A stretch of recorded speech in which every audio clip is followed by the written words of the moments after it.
tombé à point nommé puisque l'hebdomadaire de l'actualité néo-rétro, j'ai nommé les news du jeu vidéo, ça démarre dans quelques secondes. Alors on se regarde le menu.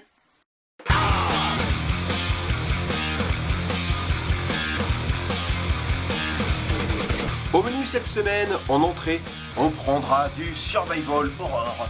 Puis en plat principal, on aura droit à de l'infiltration. Et on enchaînera ensuite avec des news concernant SNK Playmore. Puis en dessert, on se fera une petite gazette ciné et en guise de café, les bons plans de la semaine. On démarre fort avec The Evil Within. Alors si tout comme moi, la tournure que prend la série Resident Evil depuis quelques épisodes a tendance à vous donner des pulsions meurtrières, sachez que Shinji Mikami se lance dans un nouveau projet de survival horror fortement influencé par le cinéma d'horreur, avec de vrais acteurs en lieu et place des traditionnelles cinématiques en images de synthèse. Cela rappellera de grands souvenirs aux plus vieux d'entre nous qui avaient bondi de leur canapé lors de la scène d'introduction du tout premier Resident Evil sur PlayStation en 96. Le jeu est intégralement développé par Bethesda, à qui l'on doit Fallout 3 et surtout Skyrim, autant dire pas des brels. Et le jeu est prévu sur Next Gen, c'est-à-dire sur PS4 et la nouvelle Xbox, à partir de 2014. On attend ça de pied ferme. Konami, c'est l'Amérique en grand, mais sans jeu d'assin et avec beaucoup plus de charisme.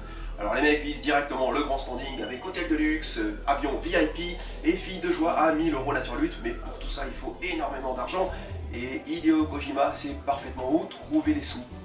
Bah oui, directement dans vos poches à vous, bande de gamers, désolé. Pour ça, il va sortir cette année une énième compilation Metal Gear sur PlayStation 3 au mois de juin, qui comprendra Metal Gear 1 et Metal Gear 2, les versions MSX, pas la version NES. Également Metal Gear Solid 1 qui sera affublé des VR missions bien sympathiques, Metal Gear Solid 2 HD et Metal Gear Solid 3 HD. Et c'est marrant parce que c'est exactement ce qui était sorti déjà là l'an dernier, plus Peace Walker. Ah bah non, il y était aussi. Ainsi que Metal Gear Solid 4 et les graphic novels sortis sur PSP qui étaient ma foi plutôt sympathiques. Alors pour l'instant, on n'a aucune idée du prix et de la gueule du coffret. Ce qui est sûr en tout cas, c'est que ce serait pas de refus qu'ils intègrent un CD de bonus avec des musiques de la série ou encore mieux un artbook avec des sketchs originaux qui ont vraiment grave de gueule et qui envoient du pâté. Alors moi je dis ça, je dis rien, en tout cas à bon entendeur.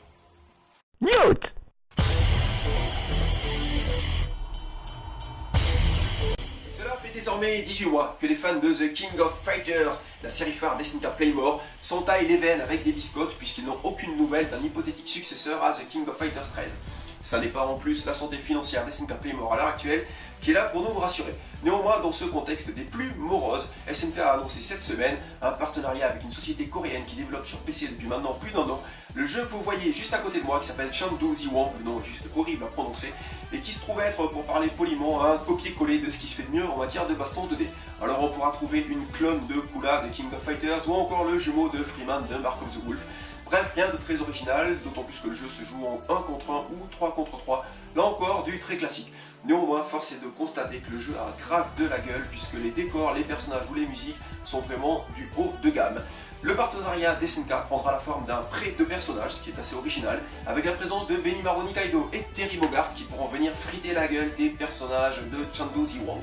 Le jeu, comme je vous le disais, n'est prévu actuellement que sur PC.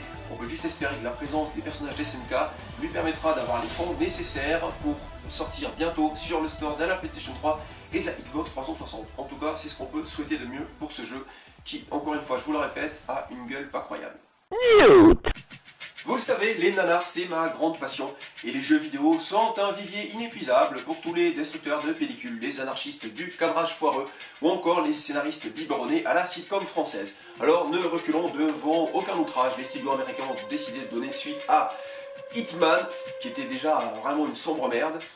Et le pire dans l'histoire, c'est qu'ils ont laissé les rênes aux mêmes personnes qui ont flingué en règle la licence originelle. Skip Woods, connu pour ses scénarios tout pourris, tels celui de Wolverine, celui de Hitman ou encore dernièrement celui de Die Hard 5, va à nouveau venir plomber le scénario en apposant sa plume souillée de purin sur les 3 feuilles de PQ qui vont constituer le scénario de Hitman 2. Alors la seule source d'espoir à ce stade-là, c'est le rôle principal qui était incarné par Timothy Olyphant dans le premier épisode et qui désormais sera incarné par Paul Walker, beaucoup plus connu pour la série des Fast and Furious. C'est d'ailleurs en voyant le succès grandissant de la saga Fast and Furious, qui accueillera le mois prochain le 6e opus dans toutes les bonnes salles de cinéma, que les studios DreamWorks ont décidé d'adapter le jeu vidéo Need for Speed. Alors pour l'heure, le casting part un petit peu dans tous les sens, et entre autres, on aura la présence de Michael Keaton. Alors visiblement, il a besoin de payer ses impôts actuellement. Reste que l'acteur qui a incarné jadis Batman et Beetlejuice est quand même dans de sales draps. Le bon plan de la semaine, ça se déroule sur le store de la Wii U avec Kirby's Adventure de HAL Laboratory sorti en 93 sur la NES et qui est à peine 30 centimes d'euros, soit même pas une bouchée de pain finalement.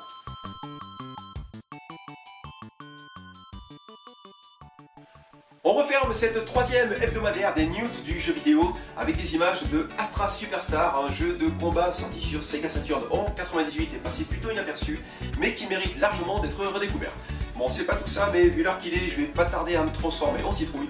Alors je prends mon télétransporteur et je file à l'anglaise. Je vous dis à la semaine prochaine, même endroit, même heure, sayonara. What keeps the planet spinning? From the beginning.